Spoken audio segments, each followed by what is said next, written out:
আসসালামু আলাইকুম ভাই। ওয়ালাইকুম আসসালাম। ড্রাইভার ভাই আপনি নাকি? জি ভাই। ভাড়াটার আগের মতন হয় না নাকি? না, খুব কম হইতেছে। কমেই, কারণ মানুষ আসা যাওয়া কম না, আগের মতন তেমন আসা যাওয়া নাই। ভাড়াটার এখন বেশি একটা হয় না ভাই, মন খারাপ বোঝা যায়। কারণ সকাল থেকে বসে আছি ভাই, আমি থেকে 10 টাকা কমাতে পারি নাই। এই যে এয়ারপোর্টে আছে, এনে গাড়ি আছে অনেক। যারা প্রবাস থেকে আসবেন এন থেকে নিয়ে যাইবেন গাড়ি, ডাইরেক্ট একেবারে দেশে যাইতে পারবেন গাড়ি নিয়ে। কোনো সমস্যা নেই। কোনো সমস্যা কোনো নাই। দালালের কাছে যাবেন না, সরাসরি আমাদের মালিকদের কাছে এসে করবেন গাড়িগুলো। হ্যাঁ, কোনো দালালের কাছে যাইবেন না, কারণ ডাইরেক্ট ড্রাইভার ভাইয়ের কাছে আইবেন, তাইলে আপনারা সুন্দর করে যাইতে পারবেন।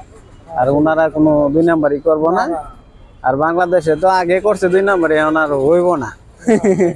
আগে করছে, এখন আর বাংলাদেশে আমরা মালিক যারা আছি ড্রাইভার এরা কোনো দুই নম্বরই করে না। হ্যাঁ, এরা আসলেই করে না। ওই করে, কিন্তু আমরা যেডি সিটার বাট্টার হেডি দুই নাম্বারই করে।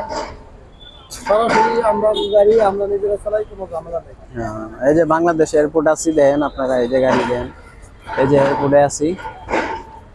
ড্রাইভার ভাই যেমনি কইছে আপনারা এমনি করে আসলে কোনো বিপদ হবে না, ঠিক আছে? এমনি করে আসবেন। ভাই আপনাকে ধন্যবাদ। ওকে, থ্যাংক ইউ ভাই।